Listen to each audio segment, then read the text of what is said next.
my quick background on who I am and why I presume to suggest to you 3 aspects of a healthy, thriving community, which is what this presentation is about, is that I have done informal research, not academic research, but informal research, interviewing people to find out what helps new community startups get started successfully, how to be part of the 10% that succeed, as compared to 90% of community startups, which unfortunately seem to fail. Okay, what are the 10% doing? That's what I wanted to know. I also do workshops on this. I also do workshops on how your existing community can succeed and thrive. I also do workshops on sociocracy, a governance and decision-making method that I highly recommend. Okay, I've written some books. One, Creating a Life Together, has been translated to 6 languages, including Russian and currently Korean. So I'm really quite flattered and honored about this. So that's a little bit about my background. Okay, so what I want to share with you is what I have learned that seems to help a forming eco-village or an existing one succeed and thrive. Can everybody see this little circle?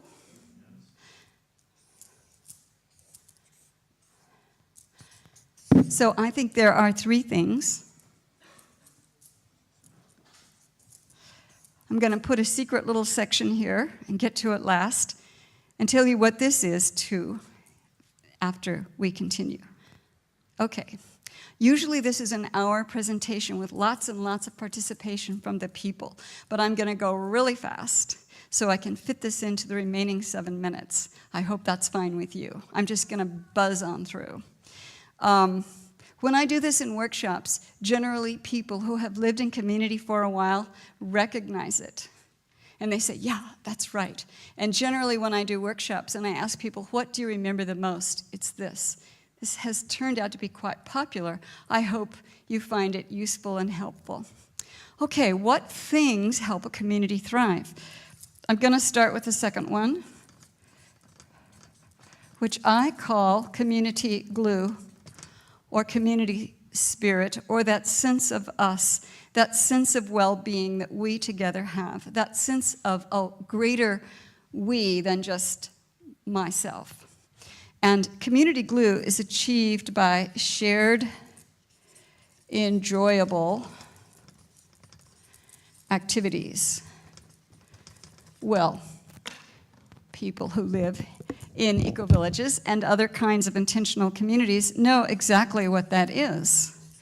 Potluck meals, shared meals, work parties, playing frisbee, playing volleyball, playing anything together, card games, board games, theater night, film night, movie night, charades, skits, jokes, singing and dancing. You all know very well these things.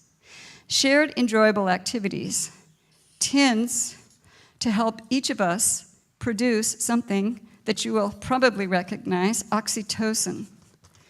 It's a hormone that our bloodstreams produce when we're in the presence of some kind of enjoyment.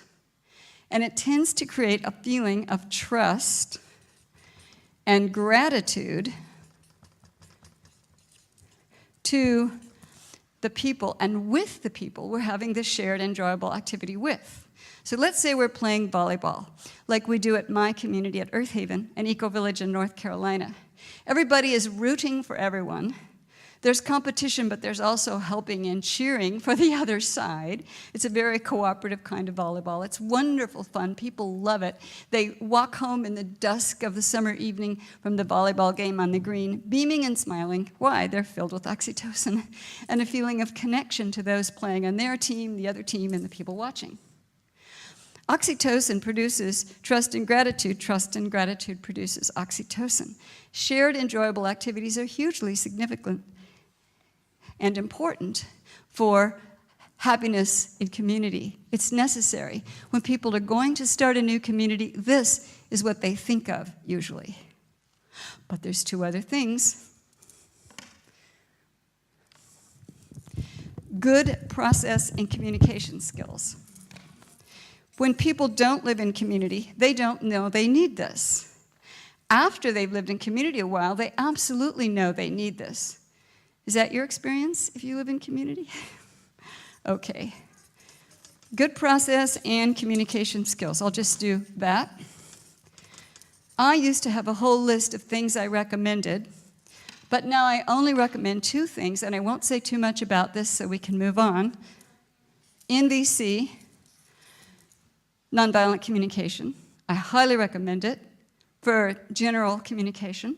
And Restorative Circles, which is a relatively new conflict resolution method with extremely good results at creating connection, harmony, goodwill between the people who were formerly in conflict. Restorative Circles, created in Brazil in the 1990s. No more about this for now. What's this one? I'm saving it for last. This is effective project management. We have an expensive, serious project to ongoingly manage. We're not just playing volleyball. We're not just having deep interpersonal connections.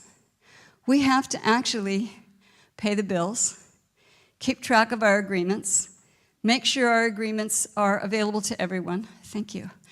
And I think it's less than 5 minutes now, right? Okay. All right. And so what does this include? Well, we have a shared purpose, and we all know what it is. We have shared values, and we know that we do. We have a shared lifestyle, and we know what it is. We have a clear, thorough membership process, so we can attract those people who want to do what we want to do. They share our purpose, our values, our lifestyle. They generally get along with most other people most of the time. How do we know? We have a trial period or a provisional period.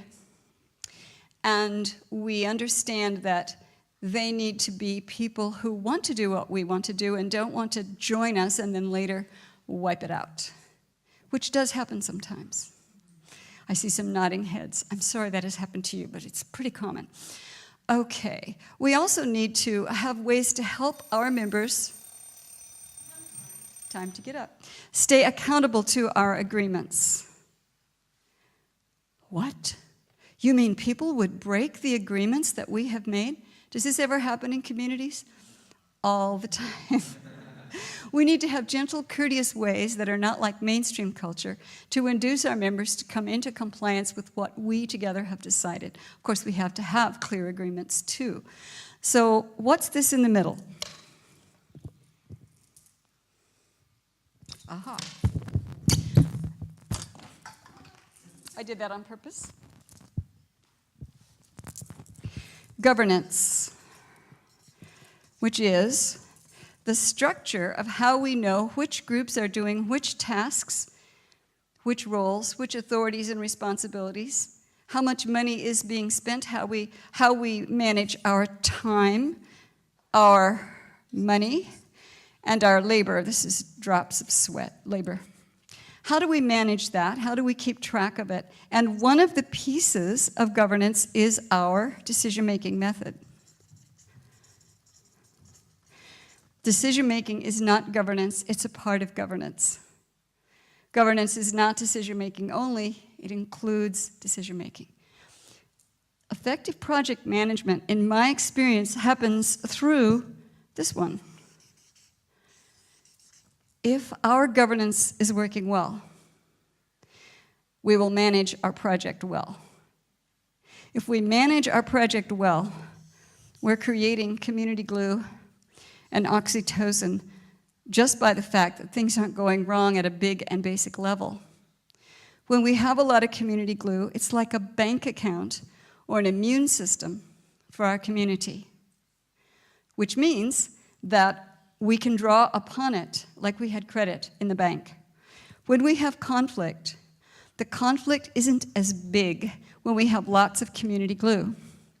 These three things and governance mutually affects each other, mutually reinforces each other.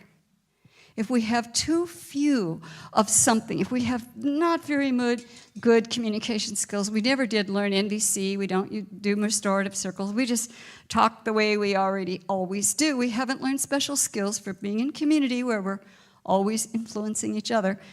We're going to need a whole lot more community glue and absolutely superb governance. If we have rotten governance because we just don't quite know how to do it, or we're stuck in long, lugubrious meetings where we can't make decisions and the same things come up over and over and people are exhausted and demoralized and they quit going to meetings, I hope this has never happened to you, but it's not uncommon. Well, then we need a whole lot more good process skills. We have to have conflict resolution all the time, and we sure need a lot of that. But we're not going to have a lot of that because we're going to be too demoralized to even go to the volleyball game. I'm seeing some nodding heads. Okay, here's what I'd like to suggest to you, what I'd like to leave with you. Let's have all four.